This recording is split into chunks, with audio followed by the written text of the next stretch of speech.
should we do for Women's Day? And I said, I think we need to actually speak out for the women of Iran who are doing an incredibly courageous thing at the moment, fighting for not only the rights of women, but for human rights for all the Iranian people. And I felt it's something that really, we're really stuck. There's not a lot that we can do except show our solidarity and our support for the fight for everybody's rights. And I think this is something that is very important for the work of Giving Women, because in the end what we're doing is to provide support for women and girls so that they have the choices, opportunities, and a life that is worthy of a human being.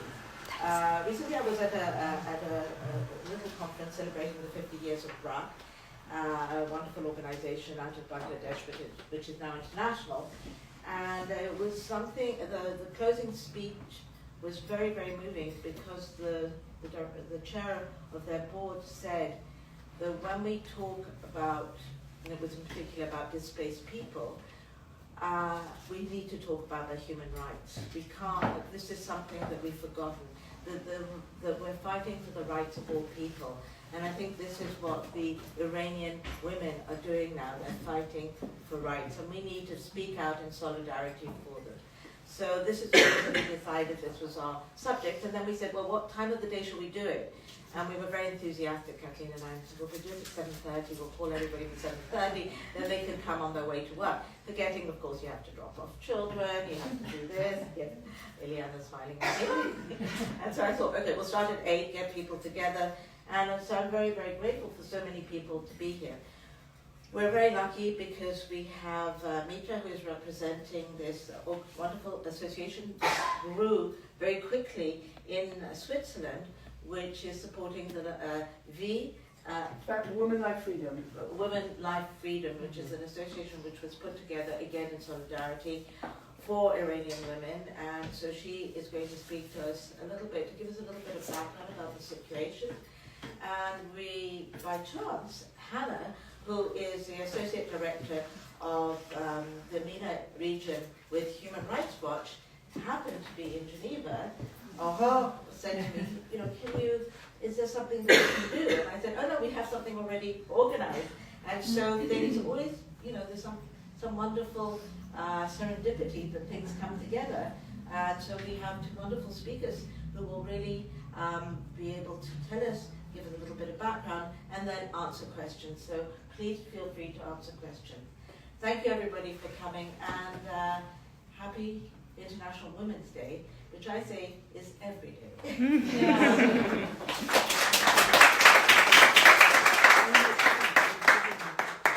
Good morning. I would like to start by thanking you all for coming. But I had some doubts about my ability to be able to share my thoughts in English. And then one of my colleagues in the association I'm representing told me, like, forget about the imposter syndrome, just go for it. So here I am today. So my name is Mitra Sohrabi. I'm a Persian Swiss lawyer in Geneva. I was born and raised in Geneva. And as a woman, I have always been keen to empower other women. And I was very lucky to see firsthand how strong women shaped me, starting with my grandmother, who was one of the first women elected to parliament in Iran in the 60s. So in the past 6 months, as like the rest of the world, I've witnessed what Iranian women coming together just did for Iran. So as you all know, on 16 September 2022, Mahsa Amini, a young Iranian, was brutally killed by a terrorist organization claiming to run my country, Iran. And this injustice triggered a movement which can now only be called a revolution. So women came together and removed their hijab, unprecedented protests led by women of all ages, all backgrounds, spread in multiple cities in Iran. what started as a movement led by women became a real revolution. So in the streets you could see men, women, young, old, everyone. So if you need a proof of what women can do when they get together, Iran is the evidence you need. What I want to do today is give you some facts. Perhaps you know some of them, perhaps some of them are new to you, and we can talk about it afterward. So what you have to know is that since 1979 and the Iranian Revolution, women have constantly claimed their fundamental rights, which has been denied to them since then. And of course, they were risking their lives in this process, which is pretty amazing in an Islamic republic. And this so-called republic, which should be qualified as terrorist organization, has imposed gender apartheid for 44 years now. And thanks to NGOs that work to relay correct and documented information and statistics, which is really difficult to do, especially in Iran, we now know the price of such a struggle. So from the very beginning, the Islamic Republic has always suppressed opposing voices, women voices, with abuse and violence. But since the death of Mahsa Amini, the Islamic regime has killed 488 people, including 64 children and 39 women. As you all know, 4 persons have been executed by hanging because they protested against the regime. The charges against them was corruption against God. During their trial, I mean, they were completely denied fair trial. No lawyer was present. From the day they were arrested to the day they were executed, you can count only like 2 to 4 weeks. So it's really dramatic what is happening for people in Iran jails. And today we have currently around, perhaps you can size, 18,000 people in Iran in prison for protesting during the 2022 revolution. And I mean, you have to be aware that their treatment goes from psychological and physical torture to repeated rapes. You also, I believe, have seen the dramatic images of young people blinded by the Islamic Republic. What is interesting is that they take pictures of themselves smiling, and more recently, of course, the gas poisoning of schoolgirls in Iran. This poisoning has started since last October, and I mean, it has escalated dramatically for the past week. So today we know that in 1 week, 1,000 schoolgirls were poisoned. We can talk about it afterwards and to see who is liable for this. I have my idea. So this bloody, barbaric, arbitrary repression aims to terrorize the population so that everyone stays at home and stop showing their massive rejection of the Islamic Republic.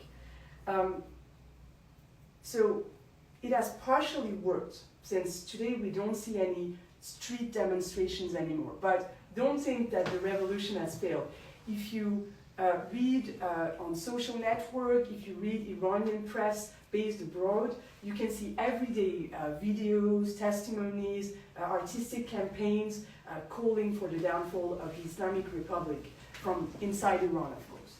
And in the Iranian diaspora, I mean, it's an amazing movement that has been set in motion. For the first time, Iranians with different political views have come together to call on Western states to turn their back on this regime, which for the first time in 45 years appears to everyone as what it was from the very first day, a totalitarian regime in its most bloodthirsty sense. It is also clear that this regime is struggling. It tries to silence the voices opposed to it inside by repression, but also outside. Activists outside of Iran, in the US, in Switzerland, in Europe, have been threatened by the Islamic regime. I would like to use the next 3 or 4 minutes to address the situation of Iranian women. Because, I mean, I was saying the revolution began with them. By removing the compulsory hijab, they rejected massively and clearly the Islam politic in which they are trapped for so many times. And one thing is clear is that hijab is the most important symbol of this very regime, which is why the Islamic Republic has no intention to abolish it. We heard empty declarations months ago, but it has no intention to do so. Precisely because the place of women in Iranian society, the discrimination of women, is really the foundation of this Islamic regime.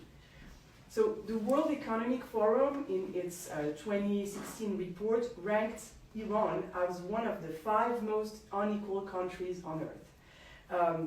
The inequality is obvious in the labor market. So in Iran, you have 50% of women who have a university degree, who are educated, but they struggle to find a job.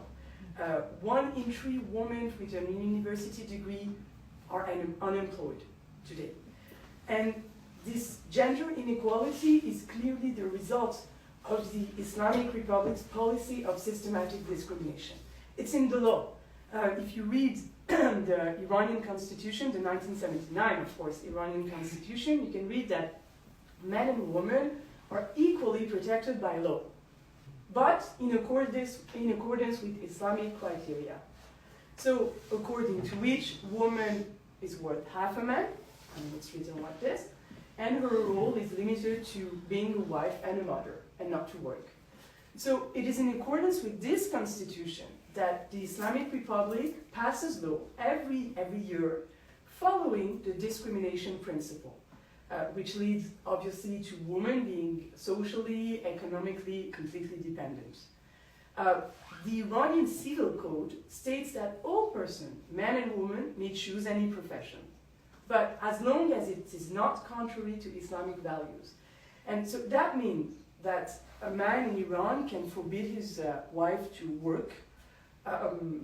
In fact, some employer ask for the written permission of husbands and fiancés for the woman to be employed. A man has the right to forbid his wife to ask for a passport. He can forbid his wife to travel even if she has a passport. The job advertisement in Iran, the local job op, if you go there, in most cases, they state the gender required. So basically, you end up with only assistant job. There is no protection for women against sexual harassment in the workplace, of course. And last but not least, according to the World Economic Forum again, women earn 41% less than men. So I read one of your reports, Human Rights Watch report from 2017, and it states that the only way to reduce discrimination in Iran is to pass anti-discrimination law, to abolish the current legislation, and to offer women a real protection. And what we see in Iran is that we saw small flexibility when more moderate presidents were elected in Iran, but no credible path to equality has been taken so far. And I was saying before, precisely because you take conservatives, you take moderates, they are all part of the same system. And this system is based on gender inequality. It's one of the founding acts. I read something which I think it's of interest. It's every 5 years in Iran, the authority issue a report on the situation of Iran. And under presidency of Hassan Rouhani, who was not the most conservative president, it explains, it is written, that the terms gender justice should not suggest that men and women should have equal rights, but that their rights should comply with their appropriate role and needs under the Sharia law. So, we can talk about it later. Another law in the Islamic Republic that results in a significant number of women being completely excluded from society is child marriage. I don't know if you know it, but in the Islamic Republic, the legal age for marriage is 13 years old. But fathers can get state permission to marry them off even younger. So you can see marriage of girls of 9, 10 years old. You were saying your child are 9 and 11. So imagine just that. I mean, it's equivalent to state-authorized rape, of course. To give you a figure, in 2020, 31,000 marriages of girls under 14 were recorded. And as you can imagine, it's only the tip of the iceberg because a lot of marriages are not recorded. So we think that the real figure would be 5 times higher. These early marriages, encouraged by the Islamic Republic, and this is really important, lead to, of course, early motherhood, to serious damage, I mean, psychological and physical to these young girls, but also they're dropping out of school and to dramatic health, social, and economic consequences. That being said, I'm sorry it's so early in the morning. So within the association Women Like Freedom Switzerland, in the same way as other associations and activists around the globe, we have the bag, we have the t-shirts. We ask the civil society, we ask you, to take advantage of the emotion and the international solidarity, which is pretty amazing, to put pressure on the Western democracies. And I mean, they have the power to influence. I'm not saying that they have the power to change, but they have the power to influence necessary change of regime in Iran. And this can be achieved by supporting initiatives, and thank you again, like ours, by talking about the situation, by posting aspiration and testimonies of Iranians on social networks. So what I wanted just to add is that Iran without the Islamic Republic is a country with countless opportunities.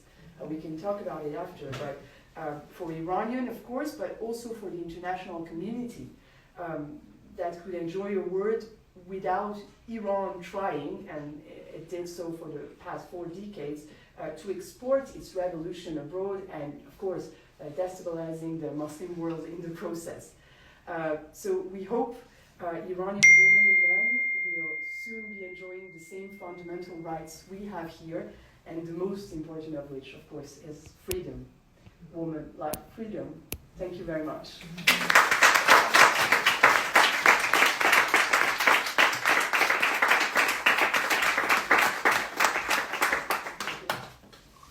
Thank you so much. It's almost impossible to speak after somebody who just. And I think one of the things I think is because it's also, I think we all feel kind of what can we do? But recently the Alain Berset, the leader of the Swiss country, sent wishes of congratulations for the anniversary of the revolution. This is where we can react and say, well, what are you condoning? And so I think we do have a voice, and we can be even just talking about it among people, making a statement about this. I think there are things that we can do, but we need to be very, we need to be kept aware. We need to keep this discussion in the form. For me, it's you were asking what can we do. Of course, in Switzerland, I mean, sending wishes, and the Swiss ambassador will in charge. I don't know if you saw that. This is exactly what you shouldn't do. And actually, I mean, for our federal authorities, the parliament, the Conseil fédéral, I mean, what you think is really important. And of course, just posting something or talking with your friends and family about it is very important. I often hear, of course, yeah, there is Iran, it's dramatic, of course, but there are other countries, Ukraine, China, Myanmar, I mean, there's countless causes. It's true.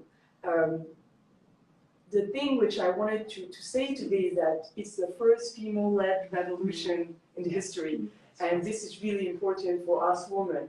And it's also a country, a very rich country, because I mean the people over there. I know that some of you went to Iran. People are over there, and I'm not really objective while saying this, but are really amazing, really kind, really educated. I mean, we have again, I was saying countless opportunities, and I think it's very important to get involved. even if it's just to post an article or a quote or something once in a while. That is really important. And just know that the Iranians inside the country are really connected as well. So Instagram, Twitter, not Facebook, because it's got by the regime, but they are really connected and they read. I mean, we were amazed in the association I'm part of. I mean, friends and family and people we don't know in Iran who are commenting on what we are posting here in Switzerland. So they see what we post and it gives them hope, really, to continue. Maybe I can pick up. Yes, sorry. Yes. Apologies. No. My name is Salah. Thank you so much for having me. I'm in the Middle East and North Africa division at Human Rights Watch, born in Vienna and raised in Jordan. I'm half-half. And I have been covering Middle East and North Africa issues for the last 15 years of my career, including Iran, but in a different capacity. That was prior to Human Rights Watch. You've really laid the ground for what the issues are, and you've given us such an amazing overview over the situation currently, but also the broader, more systemic issues that have been going on since the so-called Islamic Revolution started in Iran, and the plight of women and girls, but also everybody really in Iran. There is actually a lot that can be done, and Human Rights Watch is one of the organizations, obviously, that has been covering the protests, but has also been keeping a spotlight at the same time on these more systemic violations and abuses that we see. You've really perfectly encapsulated how these protests started. I think to put things a little bit even into context is the protests were incredibly widespread. When you look at the map of Iran and when you see how within the first 80 days of the protests, there were protests in 160 cities. It wasn't just in the metropolitan areas in Tehran and in the very big cities, but it was also in the provinces, in the minority-heavy provinces, so provinces in Sistan, Baluchistan, Kurdistan, where we saw that there was a lot of activity and a lot of movement. And maybe the fact that these protests were leaderless, they rallied around the death of this young woman, but they were leaderless. There's not a person that came up as sort of the leader of this uprising. It also created this intersectionality. People were protesting minority issues, while at the same time protesting, of course, the core issue, which is women's rights in Iran. So I think this was a very interesting thing for us to see, that we could see multiple issues being taken up against a very repressive regime. Anyone who's been to Iran will see how incredibly, and will know how incredibly repressive it can be for women. The reaction of the authorities, you've mentioned the arrests, the detentions, so we would consider the vast majority of these, if not all of them, to be arbitrary arrests. People were detained, beaten up, they were exposed to a lot of violence while in detention. We have also documented cases of sexual assault and sexual harassment. But the response of the authorities was immediate, and it was immediately brutal. There was no point where people were at least given a chance to vent. It was really immediate, and it was brutal, and it was systematically brutal around the country. So this, of course, is, it raised the stakes for Iranian women and children. What was also very interesting to see, and you addressed that, is the fact that it was women, but it was also many children. And the mere fact that around, unfortunately, the figures have risen a little bit, so it's closer to 500 who have already been killed in relation to the protests, including around 70 children.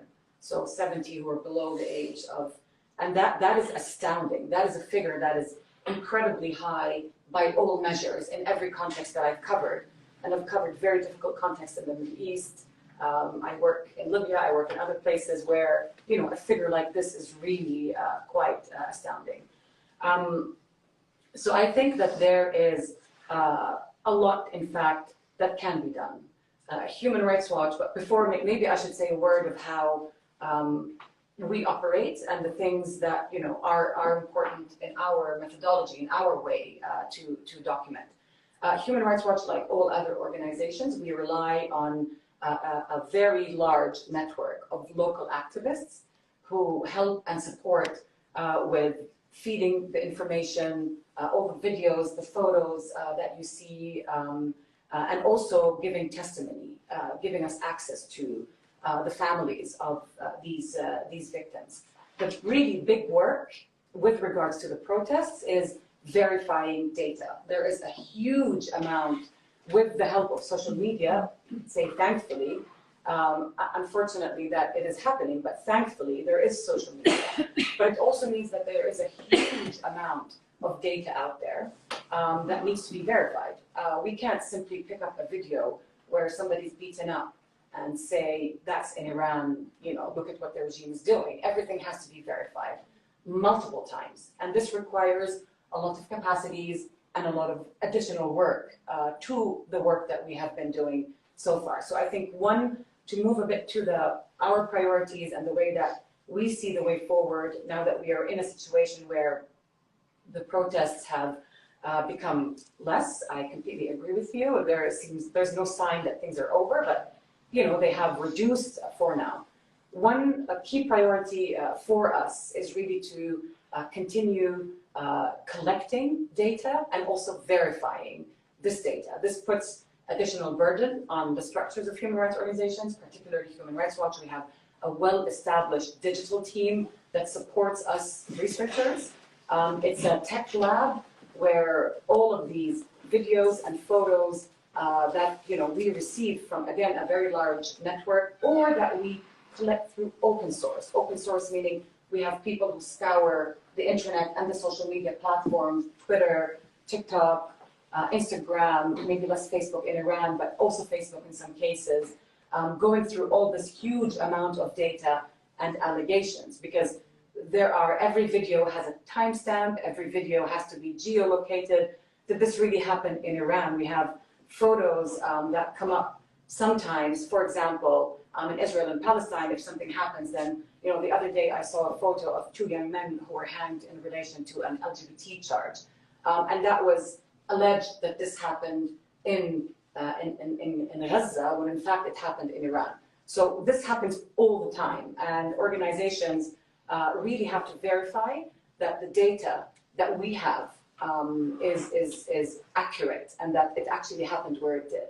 So this is one big priority of Human Rights Watch, is to ensure the data. We also want to ensure the safe access to data. So in addition to collecting this data, making sure that, you know, in a future investigation it can be used, we also want to be sure that there is a safe access to this data. We want to be sure that activists and journalists, particularly in Iran, but also others, also in the diaspora, have safe access to this data, are able to use this data, which really is crucial for any future accountability, hopefully.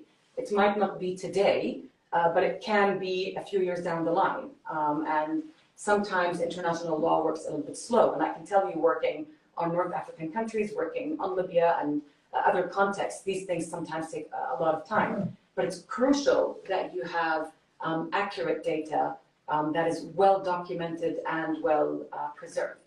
I think another important issue is to keep the spotlight really on the rights of the protesters. As I said initially, the crackdown of the regime was incredibly fast. It happened immediately. There was no respite. There was no time for people even to mobilize. It's all grassroots. It all happened really fast. So it's incredibly important for human rights organizations, for the United Nations, everybody involved, to keep the spotlight on the protesters and on the abuses and the violations against the protesters. And those include the arbitrary detentions, those include the incredible excessive force. I've covered many demonstrations and use of force in really many different countries. And I would say that the crackdown in Iran was, use of tear gas when you could see that these are school children, they pose no threat to you. Or using tear gas in university campuses or on the streets where, you could see there's unaffiliated civilians standing around being affected by it. That is excessive force because it's not necessary. It's not necessary for the police to use these or for the guards to impose law and order. It would be much simpler than that. So the arbitrary detentions, you mentioned the sentences. So there are already around 60 people currently in detention who are charged with crimes that could lead to a death penalty. Because the use of death penalty in Iran is quite generous in the penal code, as you mentioned. So it's important to keep the spotlight on them. It's important to keep them in the media, to keep them mentioned, to make sure that it doesn't die down, that people still remember that there are people in prison, and there are a very large number, the 18,000, it's closer to 19,000 people who were, up until the end of last year, held in relation to the demonstrations. 19,000 people in a span of a few months locked up for, in the vast majority of cases, peacefully expressing their opinion or taking off a hijab or somebody refusing to comply with the so-called morality police.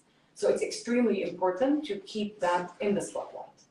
But moving on from the demonstrations, really you gave us a very impressive background of all the systemic issues.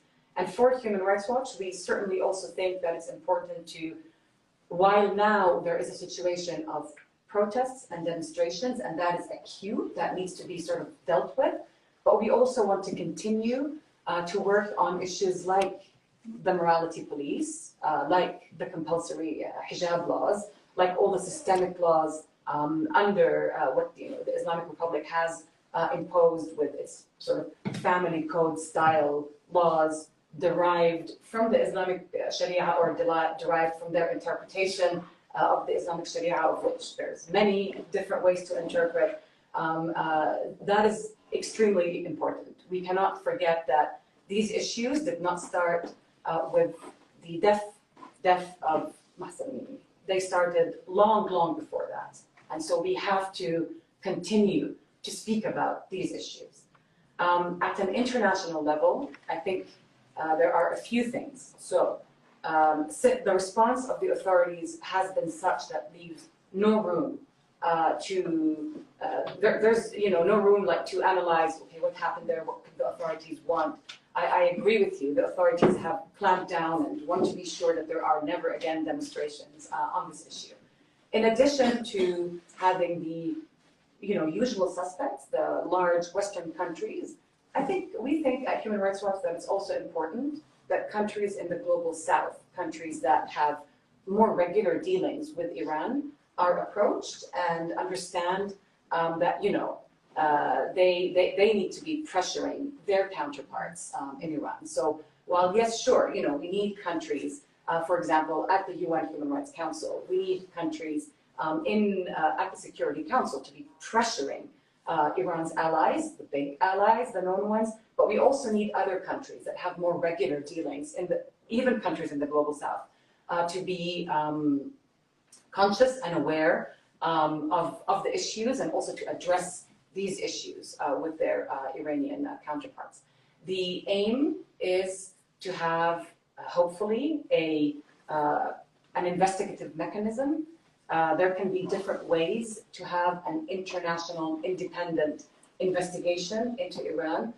It's one of the things that Human Rights Watch and many other organizations are pushing for. There are many different examples of commission of inquiries, of fact-finding missions, of other investigative missions that can be deployed by the Human Rights Council, which sits here in Geneva, but also by the United Nations Security Council in New York. So these are this is sort of our long-term, medium to long-term hope, and something that we are actively pushing for, because we believe that there needs to be, it's fair enough to ask the Iranian authorities to be investigating,